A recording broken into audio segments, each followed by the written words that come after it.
안녕하세요. 내 정신 채널 가족 여러분 반갑습니다. 김찬주입니다. 오늘 어떻습니까? 땡볕이라 할까요? 불볕더위라는 걸 이럴 때 쓰는 말 아닌가 할 정도였습니다. 저는 뭐 주로 집에서 일하니까 나가지는 않습니다만은 점심시간에 점심 먹으러 한번 나갔다가 차를 가지고 당연히 나갔죠. 그런데 차 안에 앉았는데도 그야말로 피부가 아릴 정도로 뜨겁더구만요. '아 괜히 나왔나?' 싶을 정도로 했는데요. 어쨌든 점심은 먹고 왔습니다마는 어쩔 수 없이 움직여야 된다든지 참 그런 분들은 특히 이런 날 조심하셔야 될 것 같습니다. 아무튼 오늘 저녁에 이렇게 땡볕을 뚫고 무더위를 뚫고 온 여러분 대단히 고맙습니다. 아무튼 여러분께 매우 유익한 세계를 볼 수 있는 역사의 한 단면들, 그런 면을 볼 수 있는 저녁 되도록 하겠습니다. 지난주에 우리가 영국의 칠왕국 시대, 말이 칠왕국이지 뭐 행편없었다 이런 것도 그렇고, 칠왕국 그 자체만 보더라도 답이 안 나온다, 이 얘기가 어제 첫 얘기였습니다.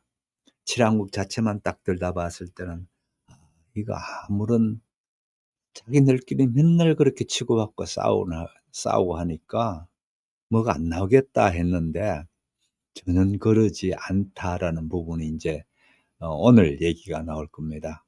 그중에 아주 좀 특이한 부분은 베어울프 서사시라는 겁니다. 베어울프. 그래서 여러분 아마 많은 분이 처음 들으실 겁니다. 물론 영국이든지 게임이든지 이런 데 관심 많으신 분은 영미문학이든지 이럴 경우는 그렇겠지만은, 사실은 영미문학에서 최초의 작품입니다. 베오울프가요. 언제 만들어진지는 모릅니다. 서사시니까 내려오던 시를 기록해 놓은 게 인제 한 300년, 아무리 올라가더라도 300년 또는 훨씬 뒤로는 한 1000년 정도까지도 되지 않을까, 이렇게 또 봅니다. 그렇게 되어져 있는 시인데 오늘 그 얘기를 주로 할 겁니다. 그래서 영미문학 최초 근무하고 베오울프 서사시 이렇게 해 놨습니다. 베오울프라는 영웅 서사시입니다.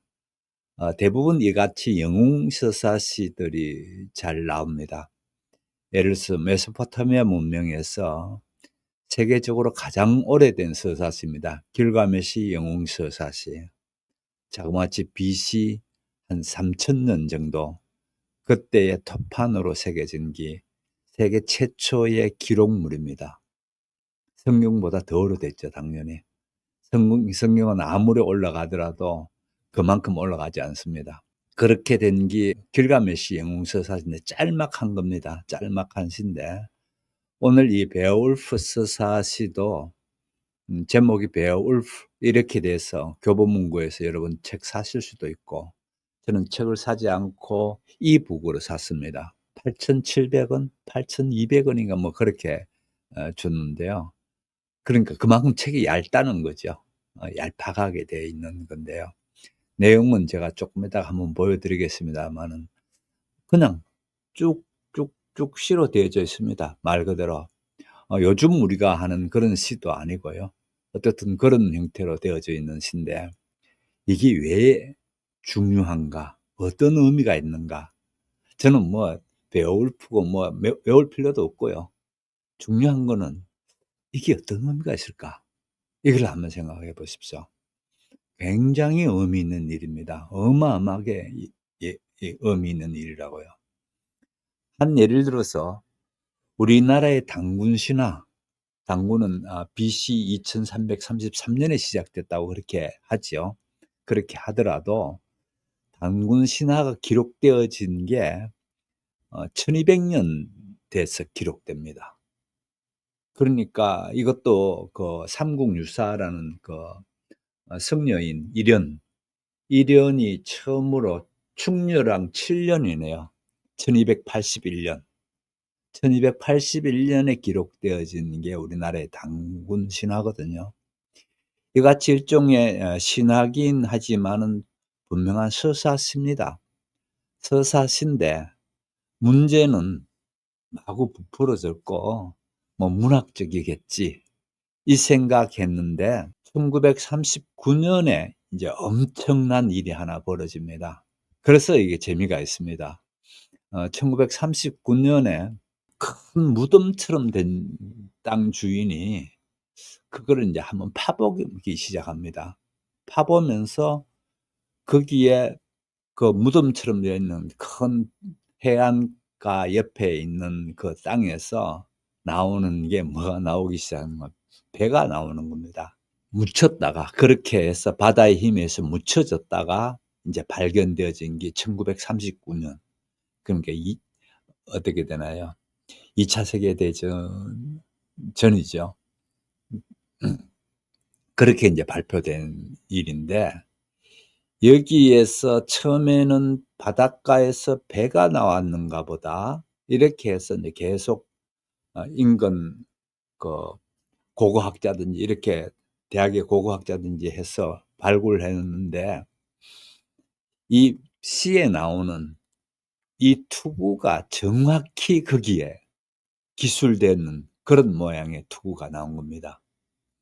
그러니까 언제 투구인지는 잘 모르겠는데 대충 한 300 년, 한 300 년에서 전후로 해서 이때의 그 무덤이라는 겁니다.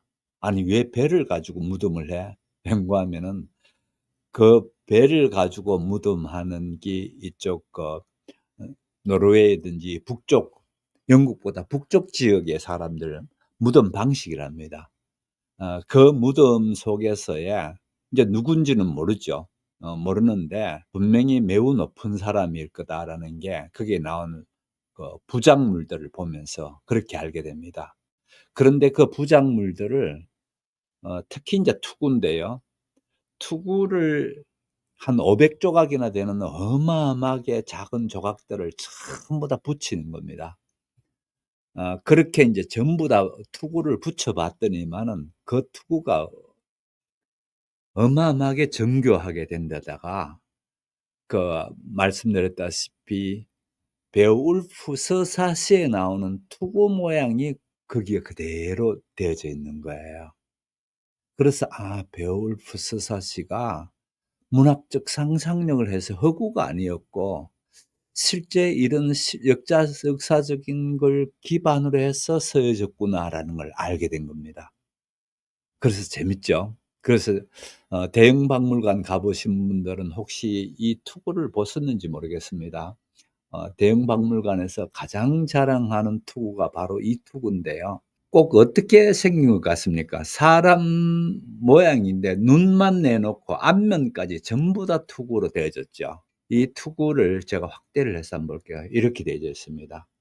이렇게 되어져 있는 투구인데 실제 여기에 요런 노랗게 든 금으로 처리되어 있었습니다. 금으로 처리되어져 있고 이런 눈썹 위에 요렇게 장식해 놓은 거 요런 부분들이든지 봤을 때에 어마어마하게 정교하게 되어져 있는 겁니다.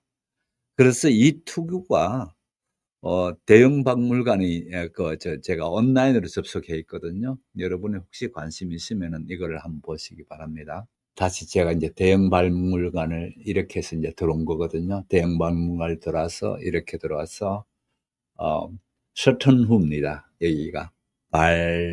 발견되어진 쪽이 서턴후 유적지 또 서턴후 배무덤 뭐 이런 쪽으로 그 찾으시면 됩니다. 그렇게 찾으시면은 여기에 인제 쭉 보시다시피 인제 배에서 나온 그 투구를 지금 대형 박물관이 갖고 있는 모양을 이렇게 보여주고 있는데요. 제가 글자를 좀 지워 버리고 보여 드릴게요. 여기에서 지금 요 부분을 보고 계시죠? 뒷부분 보려면은 요렇게 누르게 되면은 뒷부분을 볼 수 있고요. 자, 이 뒷부분입니다. 뒷부분이죠. 그다음에 측면 부분. 완전 뒷부분은 여기네요.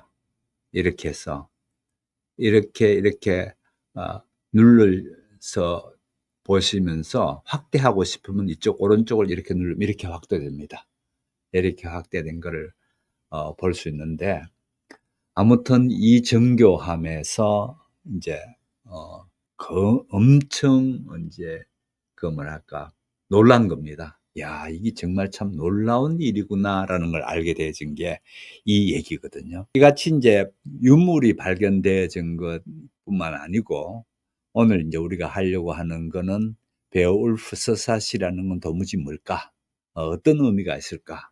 이런 부분부터 한번 봤으면 좋겠다는 생각이 드네요. 그래서 제가 먼저 여러분께 베어울프 서사시에 해당되는 거를 제가 만들어 놓은 게 있습니다. 늘 하듯이 이렇게 제가 만들어 놓은 건데요. 들어보도록 하겠습니다. 안녕하세요. 오늘 저희가 깊이 파볼 이야기는요. 영국 서퍽 지방의 한 무덤이 어떻게 수백 년 잠자던 서사시를 깨우고 역사의 한 페이지를 완전히 새로 쓰게 만들었는지에 대한 겁니다. 네, 바로 서튼후 유적지죠. 맞아요. 서튼 후에 그 유명한 배무덤 발굴하고 또 고대 영웅 서사시, 베울프 이 둘 사이에 숨겨진 놀라운 연결고리를 찾아볼 건데요.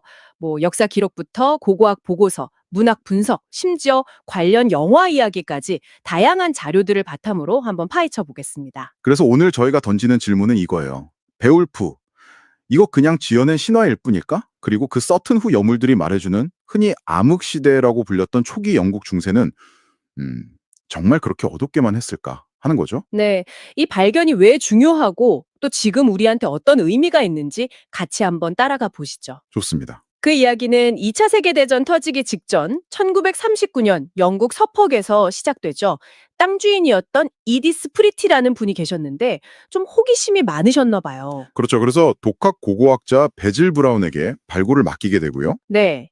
근데 처음에는 그냥 오래된 흙둔덕 뭐 그 정도로 생각했는데 파보니까 어마어마한 배가 통째로 묻혀 있었던 거예요. 진짜 놀라운 발견이었죠. 근데 더 이상했던 건 그 안에 시신이 없었다는 거. 그래서 이게 진짜 무덤이 맞는지 아니면 뭔가 상징적인 건지 처음엔 의견이 좀 분분했어요. 근데 그 배를 관처럼 사용하는 매장 방식 자체만 봐도요. 당시 스칸디나비아, 그러니까 바이킹 문화권 특징이거든요. 아, 그렇군요. 이것만 봐도 당시 영국이랑 북유럽 사이에 생각보다 훨씬 더 깊은 교류가 있었을 수 있다는 걸 보여주는 거죠.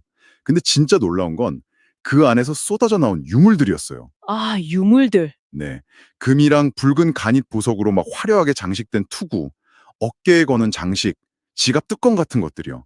심지어 저 멀리 비잔틴 제국이나 프랑크 왕국에서 건너온 은그릇, 동전 이런 것까지 나왔으니까요. 와. 이건 뭐 보통 사람 무덤은 절대 아니라는 거죠.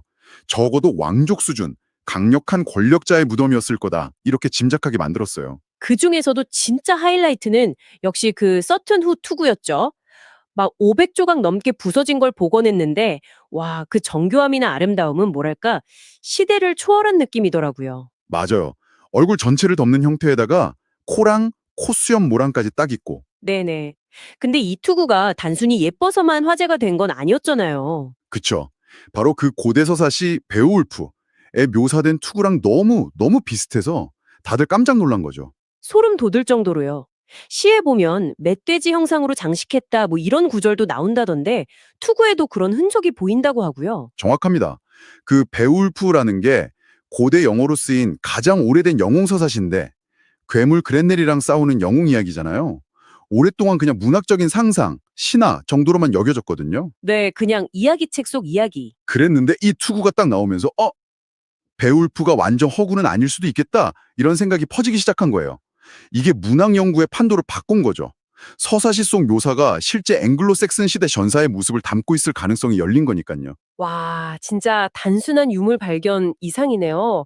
거의 뭐 영국 사람들 역사 인식이나 정체성에도 영향을 미쳤겠는데요. 그럼요. 큰 영향을 줬죠. 근데 더 흥미로운 건 이 서튼 후 유물들이 당시 영국이 흔히 말하는 암흑시대였다는 생각까지 뒤흔들었다는 거예요. 말씀하신 것처럼 비잔틴 은접시, 프랑크 동전, 스칸디나비아식 배무덤, 심지어 그 붉은 보석 가닛은 저 멀리 스리랑카에서 왔을 거라는 말까지 나오더라고요. 네, 맞아요. 무덤 하나에서 나온 유물들이 그 시대 영국이 어둡고 고립된 섬나라였다는 통념을 그냥 단번에 깨버린 거죠. 꼭 타임캡슐 열린 것처럼요. 정확해요. 이 유물들은 앵글로색슨 영국이 고립은커녕 유럽 대륙이랑 아주 활발하게 교류하면서 독자적이고 세련된 문화를 발전시켰다는 강력한 증거예요. 기술 수준도 상당했다고 하던데요. 아, 그렇죠. 특히 그 여러 색깔 유리 조각을 녹여 붙여서 복잡한 무늬 만드는 거, 밀레 피오리 기법이라고 하는데 그런 거나 아주 작은 금 알갱이를 하나하나 붙여서 장식하는 기법 같은 걸 보면요. 당시 기술 수준이랑 예술 감각이 정말 뛰어났다는 걸 알 수 있어요. 그리고 흥미로운 점은 우리나라 경주에서 발견된 황금 보검 있잖아요. 네. 거기 쓰인 장식 기법하고도 유사성 지적되거든요. 아, 정말요? 네, 이게 뭘 의미하냐면 당시 문화 교류망이 우리가 상상하는 것보다 훨씬 더 넓었을 수도 있다는 거죠. 어쩌면 실크로드 같은 걸 통해서 연결됐을 수도 있고요. 와, 정말 대단하네요. 정리해보면 서퍽의 한 언덕 아래 그냥 묻혀있던 배무덤 하나가 전설로만 여겨지던 베오불프 이야기의 현실성을 더하고 영국의 초기 중세를 더 이상 암흑기가 아니라 국제적으로 교류하고 또 빛나는 문화를 가졌던 시대로 다시 보게 만들었다는 거네요. 그렇죠. 고고학적 발견 하나가 과거에 대한 우리의 인식을 얼마나 극적으로 바꿀 수 있는지 보여주는 아주 좋은 사례입니다. 네. 그리고 이 이야기는 우리한테 과거라는 게 그냥 딱 정해진 사실이 아니라 계속 새로운 발견이나 해석을 통해서 재구성된다는 걸 보여줘요. 전설하고 역사가 어떻게 막 얽히고 설키면서 우리의 이해를 만들어가는지 그걸 잘 보여주는 거죠. 그러니까 우리가 너무 당연하게 생각했던 것들에 대해서 한번 질문을 던져보고 좀 비판적으로 생각해 보는 게 왜 중요한지 그걸 다시 한번 생각하게 만드는 것 같아요. 마지막으로 이런 질문 한번 던져보고 싶어요. 베울프 서사시 마지막 부분을 보면 영웅 베울프가 도둑맞은 황금잔 때문에 분노한 용하고 싸우다가 결국 죽잖아요. 그리고 그가 다스리던 백성들은 큰 위기에 처하고요. 네, 비극적인 결말이죠. 서툰 후 무덤에서 나온 그 눈부신 부장품들, 그리고 그 주인이 가졌을 엄청난 권력과 부를 생각해 보면요. 이 서사시의 마지막 이야기가 그냥 괴물 퇴치담을 넘어서 그 시대 지도자들이 실제로 느꼈을 법한 뭐랄까 부와 권력을 지키는 것에 대한 어떤 불안감 아니면 그 화려함 이면에 숨겨진 리더십의 무게나 고독 같은 거 그런 걸 암시하고 있는 건 아닐까요? 아, 충분히 가능한 해석이네요. 네, 한 번쯤 깊이 생각해 볼 만한 질문인 것 같습니다.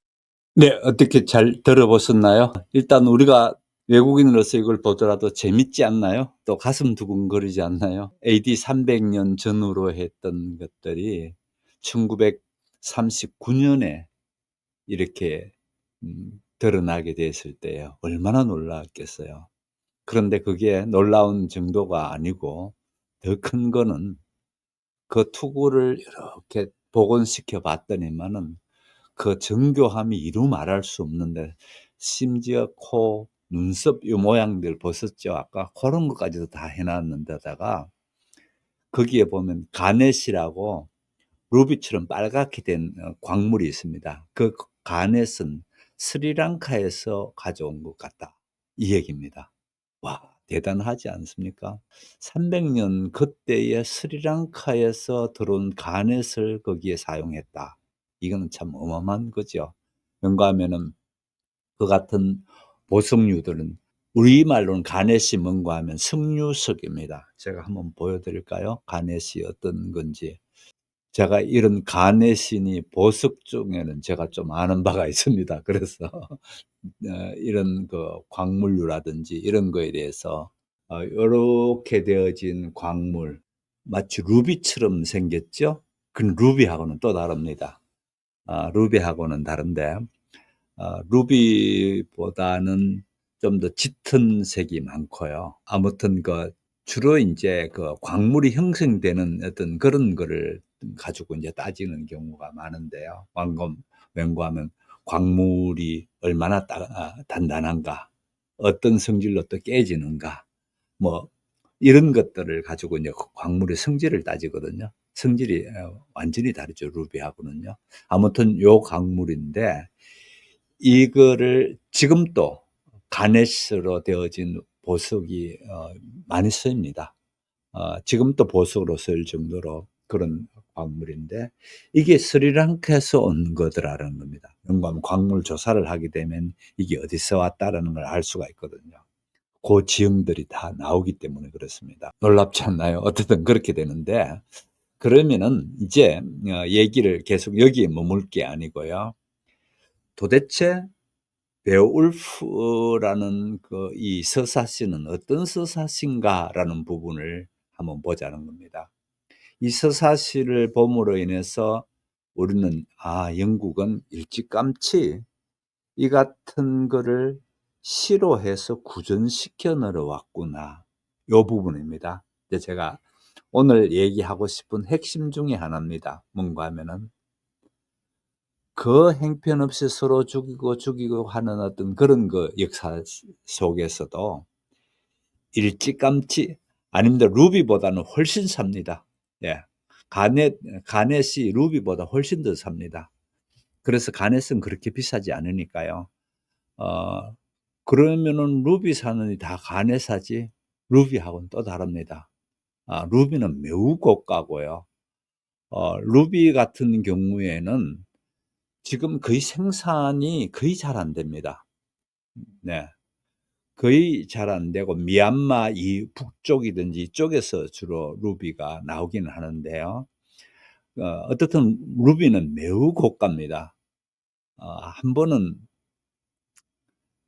제 고등학교 친구인데 제게 이제 제가 이제 광물에 대해서 많이 아니까 제게 내가 우리 어머님 그 기념으로 생신 기념인데 그때 아마 80세인가 그렇게 되는 기념이라면서 내가 루비를 준비했는데 몇 캐럿짜리를 했다 하면서 그 자랑을 잔뜩 해요. 그러면서 이제 거기 곧 한국에 도착할 것 같다. 이제 외국에서 주문해가지고 이제 들어온다는 거예요. 그래서 그게 얼마 주고 샀는데, 그러니까, 가격이 거의 한 500만 원쯤 줬습니다. 어떻든요. 예. 제가 이제 이 얘기하는 이유가, 가격을 얘기하는 이유가 있습니다. 그런데, 크기는 상당히 큽니다. 그래서 얼마 줬는데, 그러니까 한 500만 원 가까이 줬다는 거예요. 그 크기에 500만 원이시면은 당장에 내가 살게. 그러니까 깜짝 놀라는 거예요. 그럼 가짜 샀단 말인가? 증명서도 주고 진짜 루비라고 그렇게 내추럴 루비라고 써져 있던데 이제 그러는 거예요. 내추럴 맞지. 맞는데 여러분 루비 사실 때는요. 루비가 좋은 색을 내기 위해서 염색을 하게 되어 있습니다. 그 염색한 루비인지 루비 자체가 그 색을 가지고 있는지는 어마어마하게 가격 차이 납니다. 한 10분의 1씩 차이 납니다. 그래서 제가 500만 원 주고 그 큰 루비를 샀다길래 그거 진짜면은 내가 그거 살게. 네, 그 얘기했던 얘기가 바로 그것 때문에 그렇습니다. 아, 그거를 이제 염색하는 방식인데 염색이 또 그게 뭔가 하면은요. 염색이 주로 나비 주성분이 된 걸로 염색합니다. 여러분 제가 얼마 전에 한번 납에 대해서 엄청난 그걸 했지 않습니까? 이게 얼마나 위험하고 안 좋은 건가를 얘기했지 않습니까? 그 납을 자기 목걸이에 걸치고 반지에 걸치고 있다고 한번 생각해 보세요. 누가 납을 그렇게 하겠어요? 안 할라지겠죠. 주된 성분이 납입니다. 그 염색하는 게. 그래서 루비 사실 때에 염색 루비인지 진짜 루비인지는 딱 가격 들어보면 저는 금방 합니다. 예. 그래서 제일 좋은 방법은 염색이냐 아니냐라는 차이는 어떻게 하면 되는가 하면은 보습 감정원이 있습니다. 그것도 이제 어느 보습 감정 유명한 보습 감정원을 가세요. 대표적으로 한국에서는 한미 보습 감정원이라는 종로에 있는 거기가 제일 유명하거든요. 거기에 보석을 들고 가서 이걸 감정해 주세요. 그러면은 감정 가격도 안 비쌉니다. 거의 한 5만 원 내외 가지고 반지라든지 루비 같으면은 그렇게 감정을 받고 감정을 하게 되면 감정이 끝나게 되면 딱 봉인해서 줍니다. 봉인해서 받거든요. 그거를 가지고 알을 가지고 이제 뭐 반지를 하든 뭘 하든지 또 갖다 맡기는 방식으로 그렇게 하시면 절대 속지 않는 방식입니다. 자, 얘기가 이상하게 가넷 때문에 이상하게 가버렸는데 그 귀중한 당시는 뭐 이 가넷도 굉장히 귀중했죠. 요즘은 뭐 그러지 않으니까 그렇겠지만은 스리랑카에서 가져왔다. AD 300년 이때에 어떤 방식으로 가져왔는지 모르죠. 그러나 얼마나 의미가 있느냐는 겁니다. 그래서 그 당시에 그 어렵고 치고받고 하던 거던 중에 여기에 문화적으로 생각보다는 상당히 대외 무역도 많이 했을 거다. 이런 생각입니다. 문화적으로는 그래도 마구 전쟁하는 중에서도 그렇게 됐을 거다라는 건데, 예. 옥은요, 우리나라에 춘천옥이 있습니다. 갑자기 아무래도 여자분들이라서 이런 질문을 잘 하시는데요. 우리나라 유명한 게 춘천옥인데 놀라지 마십시오. 우리나라 춘천옥이 나오면 전부 다 중국으로 수출됩니다. 시중에 팔릴 수가 없습니다. 옛날에 우리 어릴 때 한번 보십시오. 가끔 도시에서 옷 가게를 볼 수가 있었습니다. 그런데 오늘날 옷 가게를 볼 수 있나요? 전혀 없습니다. 왜 그런가 하면은 중국 사람들이 옥을 그렇게 좋아하거든요. 왜냐하면 중국인들의 옥은 거의 뭡니까? 신앙 수준입니다, 옥을 챙기는 게. 그러다 보면은 실제 중국의 옥만 거래하는 뭡니까? 샵이 쫙 있는 그런 건데요. 이쪽 골목 끝에서 서서 저쪽 끝이 안 보입니다. 가게 들어서 있는데 전부 다 옥만 취급하는 옷가게. 그럴 정도로 중국은 전 세계 옥을 다 가져오는데요. 특히 우리나라의 춘천옥이 워낙 질이 좋아 가지고 중국인들이 가장 좋아하는 옥이 춘천옥입니다. 춘천옥은 지금 또 생산하고 있죠. 생산하는데 말씀드렸다시피 생산하게 되면 전량 중국으로 들어갑니다. 왜냐하면 중국은 자기 나라에 옥이 안 나고 자기 나라는 그렇게 옥을 좋아하는, 신앙적으로 옥을 좋아하거든요. 그러다 보면 전 세계의 옥을 가져가죠. 그래서 우리나라에 어릴 때에 웬간한 도시의 옥 가게에 있었는 게 왜 다 없어졌는가 하면요, 그 옥을 중국인들이 와서 다 싸그리 사서 가버리는 거예요. 옥비녀, 옥단추, 옥으로 되어진 거 별의별 게 다 있었잖아요. 전부 다 중국인들이 다 가져갔습니다. 그래서 지금 옥이 없습니다. 그래서 그나마 우리나라의 인제 춘천옥이 가장 유명하고, 그런데 하여튼 저희 자꾸 보석 얘기하면 원래 얘기하고 빗나가 버려서 안 좋으니까 그만할게요. 어쨌든 여러분 혹시 자녀 결혼한다든지 뭐 그래 가지고 보석에 관계된다 그러면은 제가 어떻게 하시면은 속지 않고 그렇게 보석을 구할 수 있는가 알려 드릴게요. 보석은 워낙 고가다 보니까 워낙 사기가 많아요. 안타까운 건 이겁니다. 워낙 사기가 많거든요. 그래서 속지 않고 할 수 있는 방법을 가르쳐 드릴 테니까요. 제게 살짝 여쭤주시면은 제가 어떻게 하라는 걸 가르쳐 드릴 테니까요. 왜 그런가 하면요, 제가 또 다른 얘기 이런 얘기 인제 별 얘기가 다 있는데, 가문 대대로 내려오는 그분이 상당히 부잣집 딸로서 옛날에는 보면 다른 부잣집하고 이렇게 정략 결혼하잖아요. 그렇게 결혼했고요.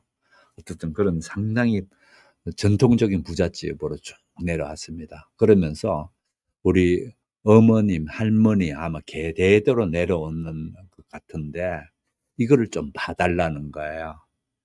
제가 딱 보니까 금이 안 해요. 왠가 하면은 예를 들어서 금이 오래됐다잖아요. 그러니까 금 농도가 몇 퍼센트냐에 따라 다르긴 하지만은 오래되면 될수록 인제 금이 시커먼색을 띠기 시작합니다, 아무리 금이라도. 그런데 인제 그 농도가 낮는 게 인제 시커멓기 하는데, 그래서 아무리 할머니 100 년이 넘더라도 이 금이 이 정도 색깔이 되면은 금이 아닌데 싶어서 '이거 금 아닌 것 같은데요.' 이제 그러니까 한번 조사를 맡겨 봐 달라는 거예요. 그래서 맡겨 봐 달 때 아니나 다를까 금뿐만 아니고 거기에 박혀 있는 보석이라고 생각해서 박혀 있는 것도 전부 다 가짜였어요. 예. 그런 것처럼 실제 보석하는 사람 얘기입니다. 옛날에는 사파이어 말로는 사파이어 많이 들었습니다.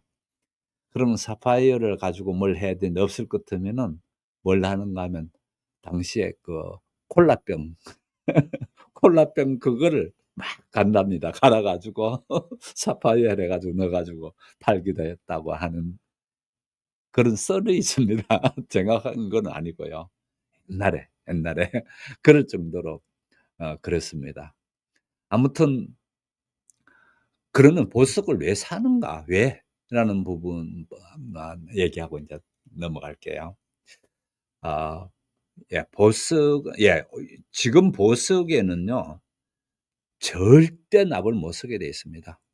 못 쓰게 돼 있는데 아까도 말씀드렸다시피 그 루비에 색을 입히기 위해 가지고 어쩔 수 없었습니다. 그래서 그거는 실제 천연 루비는 맞습니다.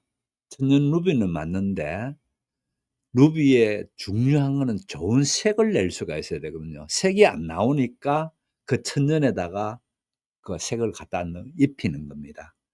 당연히 침투 속까지 다 침투되죠. 그래서 납 성분이 주된 성분이라는 겁니다. 그렇게 하고 있습니다. 보석을 납으로 사용하지 않죠. 그런데 모르고 루비라 그러니까 또 빨갛게 보이니까 그게 보석인 줄 알고 그러는데 어 그 그런 경우도 있습니다. 그래서 얘기가 아무래도 보석에 관심들 많으네요. 자 옆으로 돌아와서 보겠습니다. 그래서 영국이 가지고 있는 그 서사시 그 서사시가 베오울프라는 서사시인데요. 제가 가지고 있는 걸 한번 보여 드릴게요. 제 화면을 한번 보여 드리면서 볼게요. 저는 인제 말씀드렸다시피 그 전자책으로 구입했는데 요 첫 번째 보면 베어울프 되어져 있죠. 이 베어울프를 이렇게 눌러서 들어갑니다. 들어가서 보면 첫 문장부터 인제 이렇게 쭉 이렇게 나와 있는 걸 봅니다. 이렇게 되어져 있습니다. 내용들을 잠깐 한번 읽어 봐 드릴게요. 왜 그런가 하면은 여러분 생각할 때에 우리가 생각하는 그런 시 오늘날 우리가 그러니까 잘 정제되어진 잘 만들어진 시 그걸 생각하면 안 됩니다. 전혀 그러진 않고요. 전혀 그러진 않는데 자 시작이 이렇게 됩니다. 자 옛날 쉴딩족과 쉴딩족이라는 게 여기서 보면 1번 이렇게 되지 않습니까? 저 밑에 인제 얘기하는데 요 얘기 나오기 전에 스웨덴이라든지 북쪽 왕가들에 대한 그림들이 이렇게 나옵니다. 여기 나오죠?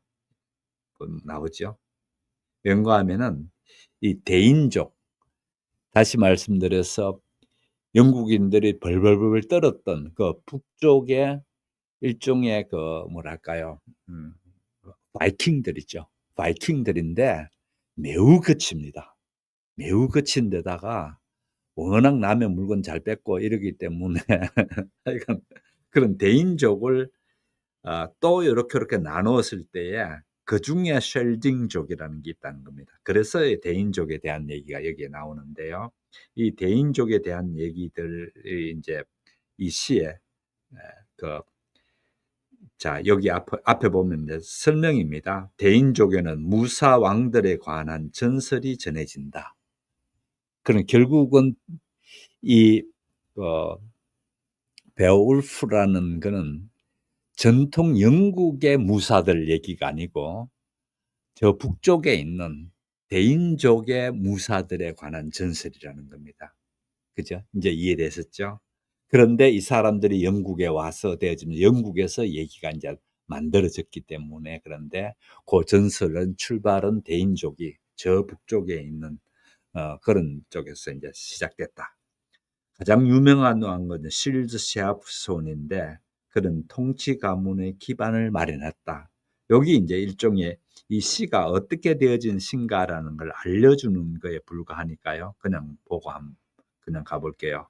자 옛날 대인 옛날 실딩족, 대인족이라 했습니다. 그죠? 실딩족과 그를 통치했던 왕들은 용감하고 위대했도다. 이렇게 첫 줄이 이렇게 노래하고 있습니다. 우리는 그들의 영웅적 전투에 대하여 들은 바가 있노라. 그래서 이게 시라 했지 않습니까? 그러니까 요같이 줄도 딱딱 맞춰져 있고요. 요 밑에 보시면 숫자가 이렇게 10 이렇게 보면 숫자가 나오죠. 이런 식으로 숫자도 다 매겨 놨습니다. 그래서 몇 년, 뭐 몇 행 이런 식으로 하듯이 이 숫자를 이제 여기 매겨져 있죠. 실드 셰아프소는 많은 부족들의 재앙, 적들에게 광난을 부린 연회장 약탈자. 궁전무사들의 공포는 멀리까지 드리웠도다. 이제 첫 번째 뭡니까? 여기에 그 심지어 연회가 벌어지는 연회장의 약탈자로 그렇게 나옵니다. 실드 셰아프스 많은 부족들의 재앙인데 이 재앙은 적들이 어디까지는 전장터에서 사람을 죽이고 무슨 하는 건 당연히 전장터니까 당연히 그렇겠죠. 그러나 심지어 연회장까지 그러더라. 이제 이럽니다. 궁전무사들의 공포는 멀리까지 드리웠도다. 애초 고아였던 그는 하면서 이제 얘기가 쭉 시작되는 얘기인데요. 지금 이거를 다 읽으려고 하는 이런 형태로 되어진 시인데 얄팍한 시입니다. 그런데 이게 이제 영국에서 어떤 의미가 있느냐, 영국 역사에서. 그릇같이 치고받고 하는 것 속에서 이 같은 시가 가장 멀리는 AD 300년쯤이라 했죠. 가장 늦게는 한 1000년쯤, 300년에서 1000년 사이인데 언제부터 이게 있었는지는 알 수가 없습니다. 어떻든 그렇게 되어져 있는데요. 그런 이 시가 영국인들에게 어떤 정신을 줬을까? 이게 오늘 얘기하고 싶은 핵심입니다. 여기에서 성자와 영웅시대 이렇게 해놨습니다. 그래서 이때부터 영국인들은 뭘 하기 시작했는가 하면은 왕권과 교권을 서로 뭐랄까 일치는 아니고 상호 의존 관계에 뒀더라라는 겁니다. 왜 그런가 하면은 아시다시피 영국은 애시당초 기독교도 없었고 그런데 성 아구스티누스에 의해서 저 켄트 지방에 그러니까 영국의 제일 남쪽이죠. 남쪽 지역에 이제 아구스티누스가 들어와서 선교를 하기 시작했다고 지난주에 그 얘기했습니다. 그렇게 해서 이제 기독교가 전파되기 시작했고요. 그렇게 하면서 결정적으로 종교라는 게 큰 힘을 하죠. 그래서 제가 종교가 중요하다는 얘기를 역사 속에서 얼마나 종교가 큰 힘을 갖는가라는 얘기가 이제 그 얘기입니다. 종교가 먼저 됐고요. 그 다음에 이제 두 번째에 로마가 만들어준 체계들이 있었습니다. 이 체계들을 나름대로의 그냥 로마가 갔으니까 그 체계를 내버려 버리는 게 아니고 잘 발전시킵니다. 잘 발전시켜서 권력자와 그러니까 왕권이죠, 일종의. 그 당시에 이제 아직 제대로 왕이라고 칭할 수 있는지는 모르겠지만 왕권과 그다음에 종교적인 교권 이 두 가지가 같이 이렇게 서로 상호 엮이도록 만들어 줍니다. 그 만들어 주는데 그냥 이제부터 오늘부터 뭐 선교사님이나 예를 들어서 우리 왕이나 같은 사람이야. 이렇게 해서는 안 되겠죠. 그렇게 해서는 안 됩니다. 안 되는가 하면은 바로 그 같은 게 어디에 나타나는가 하면은요. 이 같은 서사시에 나타나는데 이 서사시에 나타나는 경우가 이런 겁니다. 첫 번째에 당장에 침입당하고 이렇게 힘들고 남이 뺏어가고 심지어 연회장 와서 짓밟아 버리고 이러는 적들에 대해서 대항하는 영웅이 있어야 되지 않습니까? 그 영웅이 있다면은 단순히 힘만 가지고는 영웅만 칭송하는 게 아니고요. 그다음에 뭘 하는가 하면은 이 같은 힘을 가진 거에 대한 정당성을 제공받아야 되니까. 이렇게 힘 갖고 이 사람 왕하는 게 정당하다라는 게 교회가 뒷받침해 주기 시작합니다. 그렇게 해서 뒷받침해 주는 교회에서는 주로 하는 게 뭔가 하면은 기독교적인 정신. 그래서 베오울프 서사시에는 어떤 기독교적인 정신이 있느냐 이게 매우 중요한 겁니다. 그런데 아까 그 시작하는 거 이렇게 보셨죠? 이렇게 이렇게 돼서 뭐 연회장까지 와서 탈취를 하고 인제 이렇게 되는 걸 보셨습니다. 그죠? 그렇게 되어지는데 그다음에는 계속해서 나오는 걸 보게 되면은 전투에서 또는 여기에 뭐가 나타나는가 하면은 악령이라 할까요? 나쁜 영이 나타납니다. 그러면 이 나쁜 영과 그다음에 선한 그 정신, 다시 말해 기독교적인 정신이죠. 이런 것들의 어떤 그 싸움이랄까요? 대결 이런 것들이 있습니다. 그래서 이 베올프에 나타나는 가치라고 돼서 인제 제가 옆에 오른쪽에 보시게 되면요. 이런 거를 한번 보실게요. 여기에 보시면 첫 번째 군주에 대한 충성심을 인제 연구하면은 하나로 뭉쳐야 되니까 왕이나 군주에 대한 충성심을 부르짖어야 되겠죠. 그래서 이게 굉장히 높게 나타납니다, 베올프에는요. 그다음에 인제 일찌감치 이 시대부터 뭔가 하면 개인의 명예를 중요시합니다. 여기에 인제 어떻게 그 나쁜 그 악령과 싸움에서 이겼고 그다음에 이기고 난 뒤에 또 그다음에 악령이 엄마가 또 나서 가지고 또 옵니다. 그러면 또 엄마와의 또 어떻게 싸움을 하고 막 이러는 얘기들로 이어지거든요. 그런데 여기에서 개인의 명예가 이때부터 중요시되는 겁니다. 그다음에 당연히 전사로서의 용맹. 이 전사로서의 용맹은 이 북쪽 바이킹족들의 특징이죠. 매우 용맹스러웠습니다. 그래서 전사로서의 용맹 이런 것들이 나오고요. 그다음에 엄격한 운명론이라 해서 운명론이 나옵니다. 당연히 이들이 그전에 믿었던 종교라든지 신앙이든지 이런 것들은 철저한 운명론에 근거해 있었죠. 그래서 운명론이 나옵니다. 그런데 여기에다가 중요한 게 이제 기독교적 경건함이 있더라라는 겁니다. 그래서 여기에서부터 보면은 교권과 왕권이 어떻게 서로 주고받으면서 어 일반 영국의 중심으로서 차지할 수 있도록 중심 사상으로 설 수 있도록 됐는가. 이런 부분에서 우리가 볼 수 있어야 된다는 부분이고요. 그다음에 인제 가면 갈수록 대인족 침략으로 인해 가지고 가면 갈수록 전쟁이 험해집니다. 저는 쪼끔 해 가지고 뭘 이렇게 했다면은 원래 대인족이 처음에 침입해 올 때는 약탈이 목적이었거든요. 뭐 뺏어가는 게 목적이었어요. 원래 그 바이킹들이 그렇지 않습니까? 지나가는 배 붙잡아 가지고 물건 뺏어가고 그냥 "니네들 가라." 그러면서 보내주지요. 그렇게 해서 물건 뺏는 게 주된 그거였는데 인제 지나가는 배들만 가지고 뺏기는 그러니까 어떻게 하면 이쪽 영국에 있는 영국 본토로 들어와 가지고 사람들께 인제 뺏어가는 방식이었습니다. 그렇게 뺏어가다가 보니까 이쪽 영국이 너무 살기가 좋거든요. 자기네들 저 북쪽의 스칸디나비아 반도 매우 춥거든요. 매우 추운 그 북쪽에 있는 험한 바다, 추운 바다 거기에 비해서 영국은 따뜻하고 농사 잘 되고 이러니까 자꾸 뺏어가다가 보니까 인제 생각이 달라지는 '아 우리가 여기 살아야 되겠다.' 이런 식으로 인제 밀고 들어오기 시작합니다. 그렇게 인제 밀고 들어오게 되는데 가면 갈수록 이들이 인제 대규모 함선으로 들어오더라라는 겁니다.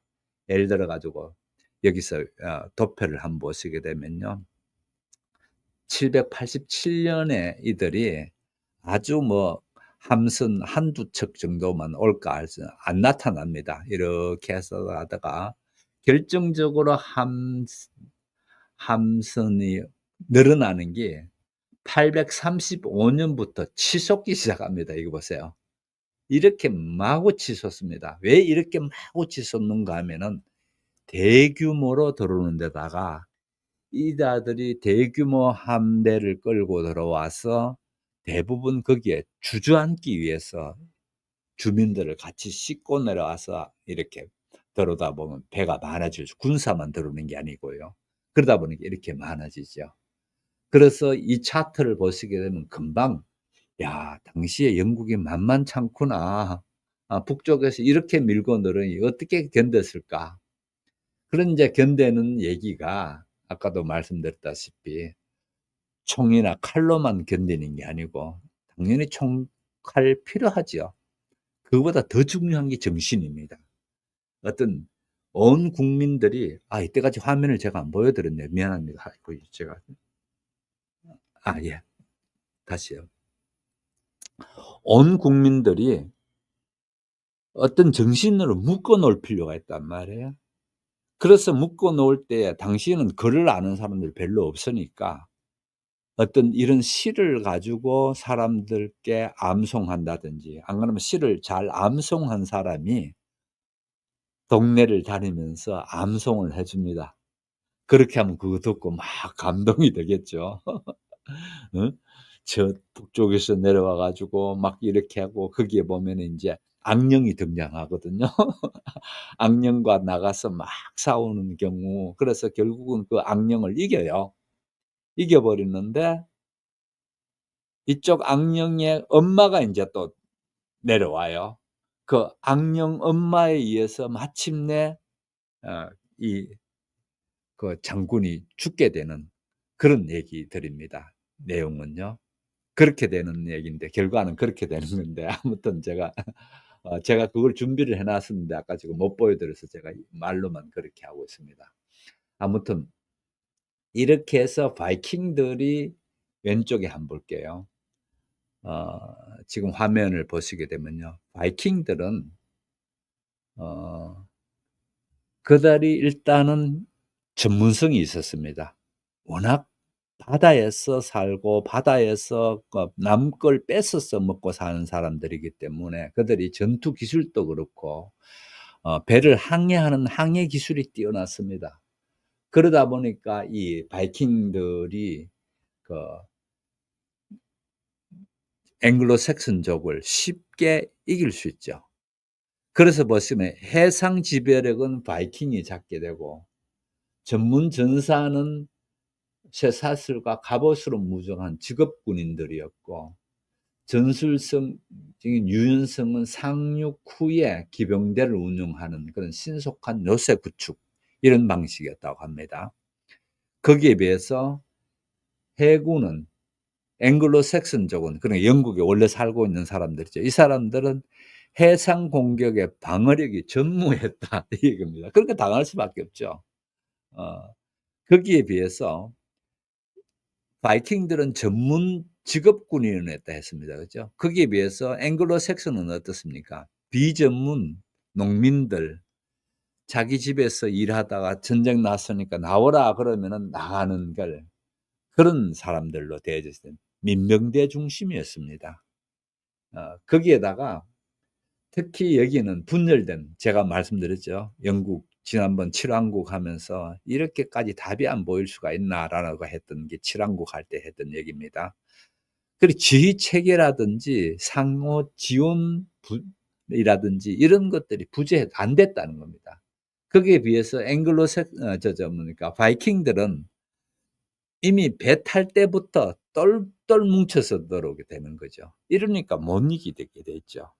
이제 됐나요? 어떻게 영국이 쉽게 이자들께 뺏길 수밖에 없었는가를 봅니다. 예. 그다음에요.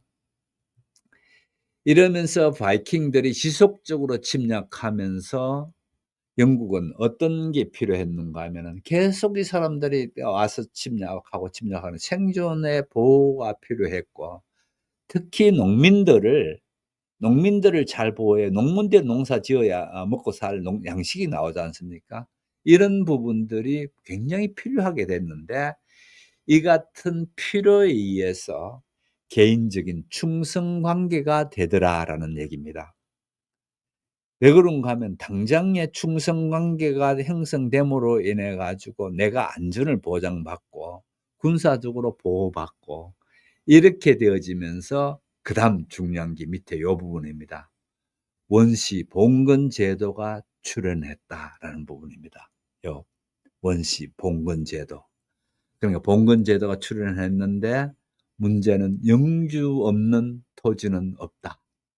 뭡니까? 모든 토지는 영주가 있다 이 말이죠. 그죠? 영주 없는 토지는 없다 이 말하게 되면은 모든 토지에는 영주가 따로 있고 농사 짓는 사람은 따로 있다는 겁니다. 그죠? 됐나요? 자, 그 다음에 영국에 건설한 자들. 이제 이 얘기 하면서 맹간히 마쳐야도록 할게요. 일단 영국은 아까 말씀드렸다시피 힘에 의해서 대인족에 집니다. 그렇잖아요. 조금 보셨잖아요. 대인족에 비해서 힘에 의해서 지게 되어져 있습니다. 그런데도 정신력이 있습니다. 이 정신력이 첫 번째에 기독교 신앙이 왔고 거기에 비해서 대인족은 아직까지도 무속을 믿고 있고요. 그렇게 되는 것에 비해서 정신적 우위를 점령하게 됩니다. 그러니까 기독교를 중심으로 한 로마를 통해서 이제 들어오긴 했지만은 그런 기독교 중심으로 한 정신적인 우위에 갈 수 있도록 정신적인 게 되어지고 그러면서 그동안에 자기네들이 전통적으로 했던 가치관과 기독교 가치관 이런 걸 엎쳐져서 만들어낸 서사시가 영웅서사시입니다. 이 영웅서사시가 베어울프 서사시였다. 이 얘기였습니다. 그래서 이 같은 거를 가장 오래됐게는 아까도 한 300년경부터 시작해서 늦게는 한 1000년경에부터 나왔다라고 보는 겁니다. 언제부터 이게 이제 사람들 구전으로 되기 시작했고 그랬는지는 모르겠는데 어떻든 그렇게 됐는데 분명히 이거는 역사적 사실이었다는 건 아까 말씀드린 서턴 후 배무덤에서 그 나온 그 갑옷을 딱 보면서 야 이게 거기에 나와 기술되어 있는 시에서 노래하고 있는 거하고 너무 똑같네 하면서 이제 기겁을 하는 겁니다. 정말 기겁을 하는 거죠. 그냥 문학적으로 예쁘게만 말한 게 아니고 이제 눈으로 그거를 보게 되니까 얼마나 놀랐겠습니까? 그래서 대형 박물관 아주 중요한 자리에 저기 있답니다. 저는 대형 박물관 안 가봐서 모르겠는데 혹시 가보신 분 이거 보셨는지 모르겠습니다. 아까 제가 보여드린 것. 꼭 다음에 가시게 되면 대형 박물관에서 뭐 원래 대형 박물관이요. 전 세계의 많은 경우에 역사 유적물을 일종의 도둑질을 해 가지고 되어진 게 대형 박물관입니다. 그래서 세계적으로 가장 양질의 박물관 중에 하나가 대형 박물관이거든요. 그럴 정도로 대형 박물관은 박물관으로서 세계적인 박물관입니다. 명관 박물관의 제일 중요한 거는 어떤 유물을 갖고 있느냐는 건데 그렇게 영국은 워낙 전 세계를 거느리는 해지지 않는 나라다 보니까 거기에서 소위 말하는 약탈해 온 유물들을 많이 갖고 있습니다. 그중에 자기네들이 가장 자랑스러워하는 게 바로 이 투구였습니다. 그래서 서턴 후 그래서 인제 여러분 다른 거는 몰라도 서턴 후의 투구 인제 그 정도는 아셔야 됩니다. 서턴 후 투구가 영국 배무덤에서 나왔는데 실제 이게 그전에 시에서 나온 것의 투구를 묘사한 것하고 너무 똑같아서 사람들이 인제 '야 이 시가 그냥 된 시가 아니었구나. 그냥 문학적으로 아름답게 묘사한 게 아니고 그 당시에 이런 투구를 사용했구나는 걸 알게 된 거죠. 그래서 의미가 있습니다. 예.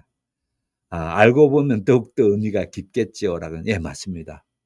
정말 특히 역사는 더 그렇습니다. 모르고 보면은 그냥 뭐 '갑옷 투구 이렇게 갖다 놨는가 보다.' 이렇게 될 수밖에 없을지 모르겠는데 실제 그 발굴된 얘기라든지 우리나라의 문흥왕릉 같은 경우도 보면 그렇죠. 배수구 공사 때문에 하다가 이제 왕릉을 이제 그 발굴하기 시작하죠. 그렇게 발굴했더니만은 어마어마하게 찬란한 왕관이 있습니다. 이거는 정말 유명한 겁니다. 그 어마어마한 그 박물관에 유물들이 나왔는데 그중에 제일 유명한 이 왕관이거든요. 왕관인데 금으로 만들어지니까 안 썩었죠, 당연히. 그런데 이 왕관의 정교함, 특히 그 왕관에 나뭇잎을 표시했는 거라든지 그 나뭇잎 위에다가 실제 돋보기든지 현미경을 이렇게 들다 봤을 때 작은 금방울을 또 얹었더라고요. 아주 정교하게 얹었어요.